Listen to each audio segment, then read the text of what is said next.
Hello, everybody, and welcome back to OMB Reviews. I am the critic who is a cynic, hoping well and able to doing a box office breakdown for this past weekend, which saw the 1-2 spot, the 1-2 punch go to Kung Fu Panda 4, and also, of course, Dune Part 2, as was expected, but it was a very, very close 1-2 finish. It'll be interesting to see what the actuals coming in on Monday and Tuesday of this week. Right now, these are just based off of estimates come in as, because it's close enough to where, theoretically, you could see a Dune Part 2 actually edge out this film and take the number one spot once again. But as of right now, Kung Fu Panda 4 in its second weekend continues at the number one spot and is in a very good position to make some money and make some profit, whereas Dune Part 2 has yet to make profit. A big part of that, of course, is that the film cost over $190 million to make. Also, the fact that it's making most of its money overseas, a small chunk, but still a chunk nonetheless, the second highest of the international market as far as just total grosses as of what's been reported. I believe the China numbers have not been updated as of the recording of this video, but still enough to make a dent. The film probably around still $65 million or so in the red, just based off of those actual numbers. We'll talk further about that for anyone who has questions about it, and also, of course, the impact of Legendary producing it, Warner Brothers being the distributor behind it. We've talked about this on previous videos, but we'll talk more about that and use some numbers today as well. We also, of course, have the debut of a couple of other films, including a certain American Magical Society, but that film dropped off the face of the earth. Apparently, the studio thought that they were going to see something around $3 million, and it got a third of that. Getting a whopping $1 million in its grand opening. No reported budget yet, so whether it's a flop or not is unknown, but even if the film only costs $5 million, even $2.5 million, yeah, still looking at a pretty massive flop comparatively to budget. And again, that's just assuming that budget at this point. We got that and also a bunch of other updates on films like Cabrini and others. Before we're going any further, though, please make sure you smash that like button, line up that fire button over on Odyssey, and smash the rumble button as well. Also, make sure that you are subscribed to the channel with that bell notification. That way you know every time a video, a live stream, goes live on the channel. So Tony's back, everybody. Tony looked like he was missing the other day, last weekend, and he is now back. So Tony, coming in with the information of Kung Fu Panda 4 puts the Kung Fu grip on Sandworm with 30 million second weekend. Good Lord, Tony, you can do better than that. The whole marketplace is coming in lighter than expected at $89 million, maybe because the box office has not recovered. Yes, we've got big releases coming out for the rest of this month,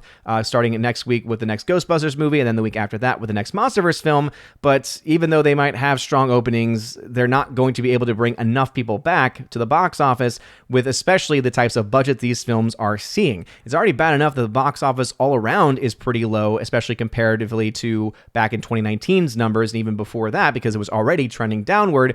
But it's even worse when you take into account how much more expensive movies are today on top of that. It talks about here, though, saying it's 3% off from the same frame even a year ago when Shazam! Fury of the Gods did $30 million. Remember back when Shazam came out? Remember how much of a massive flop that was? So again, these numbers and the way in which they try to spin these numbers is always very interesting indeed. That's exactly what the second weekend is for Kung Fu Panda 4, which has a great hold of 48%. So for a film like that in its second weekend to be able to hold 48% is good. It's not the best that we've seen, but it's definitely strong, rising to $107.7 million at the domestic box office. And then the legendary Warner Brothers film, Dune Part 2, made $29.1 million. So really not that far behind. 37% hold there now in its third week of release. And so as you can see, Dune Part 2 is definitely still holding very strong domestically. Right now, they are expecting, based off of these 3 weeks, for the film to end somewhere around $275 million in the domestic market. So that's, again, a pretty good number.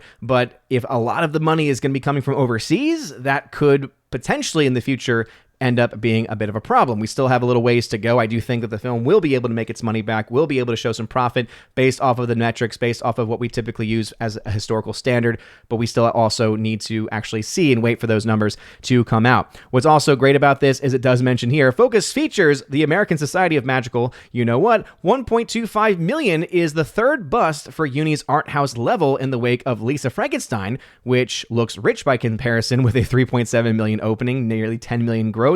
Drive Away Dolls at a $5 million gross to date.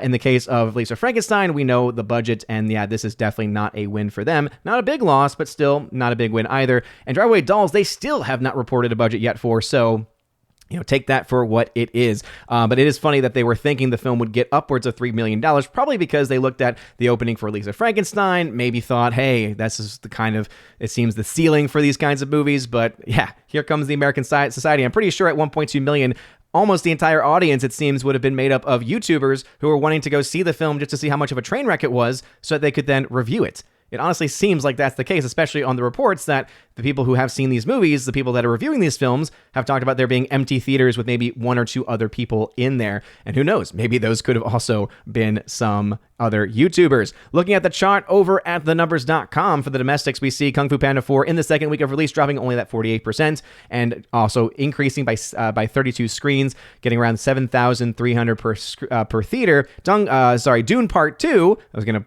combine those together. That would have been really bad. Dune Part 2, though, losing 227 screens after 3 weeks of release, is only dropping 37% and still have a better per theater ratio. So this is the reason why we are talking about how Dune is still holding strong. It is still lacking and is still trailing, I should say, Oppenheimer. We'll talk about that in just a second, but it is interesting nonetheless to see the film hold this strongly because I did not expect it to be having these kinds of strong holds. I knew that the opening weekend would be pretty good. When the second weekend number came in and it was a very strong hold, I was actually kind of surprised by that, and now it's continuing to hold. So obviously the word of mouth on this film is very, very strong, regardless of how people might be critical of it. I have been critical of this film myself. The whole thing with Chaney is just, Chaney is ridiculous, and it honestly ruins the movie for me, but clearly enough people are still interested in the film. New movie with Mark Wahlberg, featuring him and dogs, Arthur the King, opened to 7.5 million, a little less than what they were expecting, but still a solid opening for that. Imaginary, a horror film, getting 44% of a drop here is very impressive. Remember that most of the time, horror films, especially off-kilter horror films like this, even actually back in October, right? It's already amazing when any time there's a horror film that has a strong hold. This one holding 44% in its second weekend. That's impressive, all right? I'm used to seeing these types of movies get a stronger than expected opening weekend, but then a massive 60+% drop by week 2, because usually it's only the people interested in that concept or interested in the people behind the project who are the most passionate about it, wanting to go see it right away. In this case, we are obviously seeing something very different. So, hey, kudos to them for actually holding pretty strong here. Sadly, the same cannot be said for the film Cabrini. So this new film from Angel Studios, same director also as Sound of Freedom, which is a pretty solid movie, I will say, dropped 61% in its second week of release. And seeing that they raised a lot of money for this movie, I think roughly $50 million they raised to make this movie. Yeah, this movie is not making its money back, at least not theatrically. Whether or not we have other revenue streams or other things like that, we're not seeing the same kind of numbers, for instance, of Cabrini to what we saw for Sound of Freedom, and it makes sense in that capacity because it's the same director. I would say it's of a similar quality. The message, though, for Sound of Freedom is something that is that rallying call, right? Something where it's exposing something that's truly evil, something that a lot of people just don't talk about, don't want to talk about, and really exposing that. And so you felt like you were supporting the exposition of these horrible, terrible things happening to kids. With Cabrini, I think that there is an element of that because it's dealing with a saint of the church, right? Someone who, especially at that time in history in the 1800s, was able to do so many things, especially as a woman at that time in society, when you actually had discrimination versus what you have today, where people are claiming it, but it really isn't exactly at all in the same capacity. The fact, though, that she was able to do all the things she could by focusing on helping these kids, right? These kids who were just on the streets, left, abandoned, not cared for. She showed herself to be a mother, right? And that, I think, is what the important message of the film is that, yeah, these kids still exist today. There are still so many that need mothers, need fathers, right? But again, connecting there on that motherly level, I think, is also something that the film really does very, very well. But making only $13 million after 2 weeks of release, I can't say that this film is looking like it's in any position to make its money back. And then we got the rest of the films. Love Lies Bleeding from A24. It was having a limited release, and so now it's increased its theaters by quite a bit. It was only in a few theaters there, so don't really know much about the movie. Bob Marley's still hanging around as well. One Life just came out from Bleecker Street. This one I'm actually kind of interested in seeing. It's only at 983 screens, so hopefully it starts playing somewhere near me because I've heard some pretty good things about it.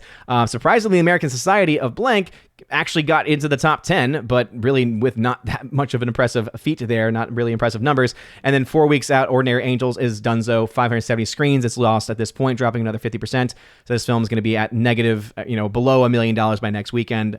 So again, Ordinary Angels not really doing all that much either. Let's go to the worldwide totals though. Kung Fu Panda 4, $176.4 million is currently where this movie stands. And I've talked about before, when you look at the opening weekend, this film's actually, ticket sales wise, has the lowest opening of the franchise. This is not just speaking to the fact that there are a lot less audience goers in today's market, but also people are relatively tired of new releases. Now, they made this film for a lot less than the other Kung Fu Panda movies, and so financially this film will be okay. That being said, it is, I think, a strong message being shown that, yeah, you can't just keep showing the same films over and over and over again. This is not me talking about the quality of the film because I haven't seen it myself. I kind of dropped off after the first one, but the fact is that even with the fans you do still have, at some point you're going to lose enough because you are seeing consistent losses after every subsequent release where it's not going to be sustainable anymore. Dune Part 2, speaking of sustainable, let's talk about this movie a little bit, right? Because this is the film right now is close to $500 million worldwide. Now remember, by the end of the last weekend, it was almost at $400 million. That's exactly where Oppenheimer was by the end of its second weekend worldwide, was at that $400 million mark. So this film was around 9% worldwide behind where Oppenheimer was at the same point. And that's very impressive because this film coming out now during the month of March, right? We have this going on for it. We also, February, March time frame, whereas Oppenheimer had this summer time frame, right, coming out in July. You also have the fact that Oppenheimer had a vice grip on all of the IMAX screens for a very long time. That has a factor going into it as well to a certain degree. I don't think it's as big of a degree, but I know that there are some people that do think that those things are more important than not. The fact, though, still remains that this film is doing better than I think anyone would have expected. The big question is where is it going to end? I mentioned last weekend that if it continued to have that 9% difference worldwide, right? That's a big factor there worldwide between it and Oppenheimer, that even in that case, it would actually end up still making around $850 million worldwide. Because we don't have, or at least I have not kept track of the worldwide reports after, every subsequent weekend going to the third, fourth, fifth, etc. I'm sure someone out there has that information and can crunch those numbers. I don't know exactly what that worldwide difference is, but what I do know is that domestically, this film is falling a bit behind. Not a whole lot, but still a bit behind. Now, opening weekend, remember, we had the first Saturday and also by the first Sunday, this film had the edge over Oppenheimer. It's interesting when those numbers do actually adjust, right? You had that 82.5 versus the 82.4. It was barely ahead of Oppenheimer, but then you go into the first Monday and it's just not competition, 7.3 versus 12. It did win on the second Saturday, and it has also now won on the third Saturday. And so basically, right now, when you look at the numbers for Dune Part 2, it's doing better on the Saturdays versus where Oppenheimer was. This makes some sense because Oppenheimer obviously had a lot more days where people were off because it was over the summer for people to come to the theater at, whereas for Dune, most people are going to be seeing this over the weekend. So that Saturday time slot especially is going to be very important. The fact, though, is that it's not making that much more than what Oppenheimer did, right? 11.1 versus $12 million. Now, I've not adjusted these numbers for inflation, not that the number would be that different between 2023 and 2024, but still, some people might want to know that. As far as where it is, though, 205 is right now the domestic total for where you have Dune Part 2, whereas $228 million at the same point of release is what you had for Oppenheimer, right? And so doing just a little bit of some quick math on this, because we love doing things live here over at OMB Reviews. If you take that 205 and you go ahead and divide that by the 228, you end up feeling that this film is around 11% behind where Oppenheimer was at the same point of release. Now, this is just domestically, right? So last weekend, worldwide, it was 9%. Now, looking at it just from the domestic standpoint, it's still about 11% separation. So if that separation continues domestically and internationally, and that's the big question mark, is where does the film actually land internationally? It could still get upwards to that $850 million. Because we've seen a little bit of a spread there, though, at least looking at the numbers domestically, I think we can start to say that this film probably will end closer to that $700 to $800 million range if I had to take a guess. This film is going to have some competition, though, coming up next weekend, of course, with the new Ghostbusters film. You then have the Godzilla film, the MonsterVerse film coming out the week after that, which also means it's going to start to take up some of those IMAX screens, some of those premium format screens, and so that might end up cutting in a little bit into those overall numbers. And so we'll see how it holds in the 4th, 5th, and 6th weeks and beyond. But as of right now, where it's tracking, and it has tracked right now against other big releases like Kung Fu Panda 4, it is still doing very, very well. And this film is definitely going to end at a very high number. The question, though, is Is it going to be enough to actually break even? One other thing I wanted to bring up when it comes to Dune Part 2 is this, right? So I have my random crazy charting. This is when I take into account the fact that most films get about 55%, right? Studios get 55% of the box office in the United States, right, from the domestic market. They get about 40% internationally on average without China. With China itself making up only about 25% of returns from that market, which is why it's always stupid to release your films there, because it might boast your numbers to be a little bit higher, right? Especially if you're like, oh, I got $100 million from China, of which you got 25. A little bit of a difference there, right? I digress. The point, though, is that you look at these numbers and think, okay, there's a lot more money coming internationally, and then you add in China as well. You're talking about like 280 million or so right now versus 205 domestic. So the domestic, luckily, has been pretty strong, right? That 275 is going to be a very important factor for it going forward. And right now, though, it's still at $59 million in the red. It has now surpassed that of the first movie. First movie had a lot of things going against it, obviously, but hey, that's a very good place for it to be. The fact that it's now a smaller loss compared to Part 1 and had a much larger budget than Part 1 is a very good sign, and it's only been a few weeks. So this film has a lot of ways to go, has a long ways to go. I think we'll be able to make some of its money back. It is also important to note, though, that this was a film that was produced by Legendary, right? Legendary was the primary financier behind the project, and Warner Brothers is the prime distributor of the project. And so they get a little bit of a licensing fee typically when you're the distributor of a movie. So the production company will pay you a little bit in order to promote their movie. At the same time, I don't know exactly how much they are spending on the marketing versus how much Legendary is putting in for the marketing. I don't have those details in front of me. So for all we know, Warner Brothers could very well already be in the black, could already be making some profit, whereas Legendary might have a little ways to go, right? And so that is one factor too. But as an individual film, looking at it in the most uncomplicated way, obviously I thrown a lot of numbers at y'all. Dune Part 2 is still not quite there, but it's looking like it's marching towards that number, right? If it's already getting close, right, relatively speaking, and it's already close to $500 million, add another $200 to $300 million, which is actually, it absolutely has the potential to do, and you'll see that it might be able to make that back up, especially since 70 million or so will get added on domestically. We'll see, though. Will it be able to get upwards of $300 million domestically? Will it be less than that 275 that was projected by Tony? We'll have to wait and see. Arthur the King, $7.5 million there. So again, it's an okay start. The film's budget not too high, but still has a little ways to go. Imaginary is right now marching in a pretty strong direction. Cabrini, because of how much the money costs to make, again, not looking good there. American Society, don't know the budget yet, can't say for sure. I did want to give an update on Madam Web because the film right now, as of the recording of this video, has only made $97 million. And so, as I said, $100 million is not off the table. It's still not off the table, but it ain't looking good. This is still, even if it does get to $100 million, it's still going to be one of the worst box offices that we've seen for a comic book film in history, especially if you look at the more modern era of comic book movies. All right, now we go to the charts. We love charts here on OMB Reviews. We can start to make some projections. So Imaginary, getting to $20 million right now after 2 weeks of release. I can project the film historically based off of those metrics. It'll end somewhere between $29 and $41 million by the end of its run. For Cabrini, now at its second weekend, having a $13 million end, it means right now projecting the film will make somewhere between $18 and $26 million by the end of its release. And with Kung Fu Panda at $176 million after the first 2 weeks, projecting it to be somewhere between $252 and $352 million. And as you can see, not huge numbers there, but for an $80 million budget, $85 million budget, that is still a pretty good hold there, right? And so if we look at those numbers about what the projected profits are, again, using a 2.5 multiplier, a lot of other people might use something closer to a 3 times multiplier, but using that metric, it's looking like Kung Fu Panda will make some profit, but not a whole lot of it, right? $23 million in profit on the low end, $84 million on the high end, and obviously take into account the fact that the film probably has a lot less than what it's being reported right now because of those international domestic splits, and you're looking at a film probably getting somewhere around 30 to 50 million in net gain profit. So hey, it's profit. That's always a good thing. But it won't even be able to make up for how much they spent on the film itself. And so they're not going to make them enough back, essentially, to justify, making another Kung Fu Panda 4, right? If they're making closer to 80 to 100 million in profit, hey, they've already paid now for the profits, rather for the budgets for that next movie, but they're not there at this point in time. Cabrini, because it did have a massive spend on the project, right now is looking to be 63 to 59 million in the red in a best case scenario.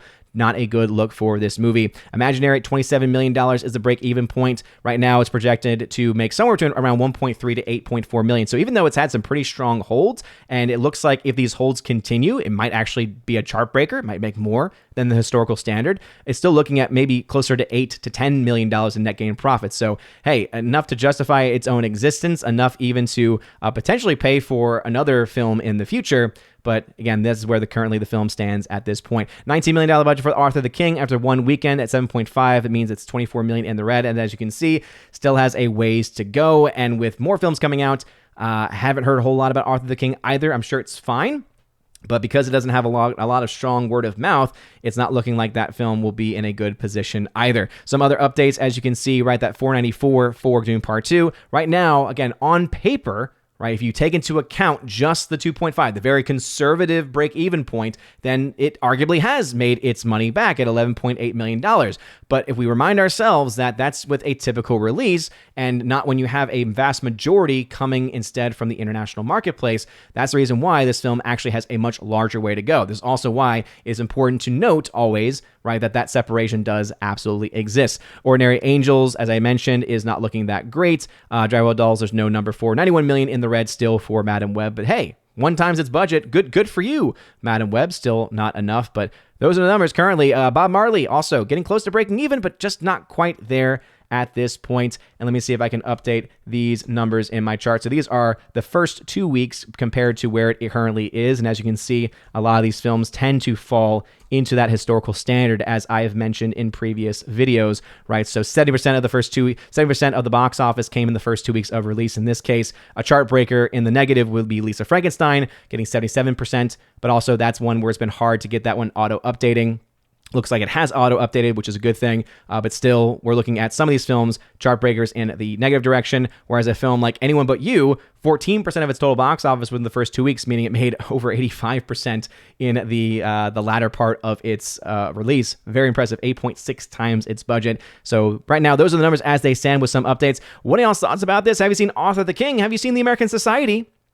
I decided to skip out on that one. I just didn't feel like I really wanted to spend my time and waste my time in the theater there. Have you seen also Imaginary Cabrini? Again, recommend Cabrini very highly. And any of the other films, let me know your thoughts about this and anything else I mentioned in the comment section down below. If you like this video, smash that like button, light up the fire button, Aussie, and smash the rumble button as well. You guys are all amazing and beautiful people. Have a wonderful rest of your day, a blessed 5th Sunday of Lent. And because of that, we now have a smaller commemoration for the fact it is the feast of St. Patrick, so a blessed St. Patrick's Day. Look at it as the traditional feast that it is and not what America has turned it out to be. And anyway, have a wonderful rest of your day. And as always, God bless.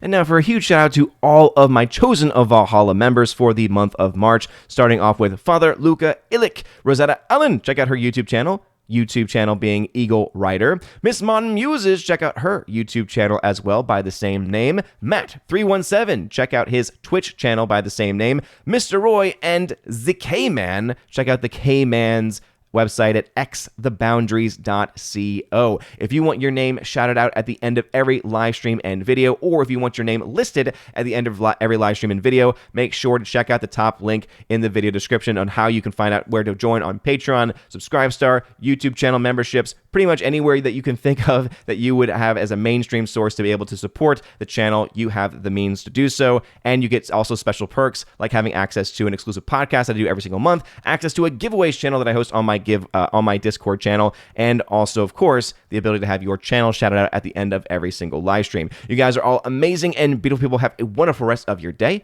and as always, God bless.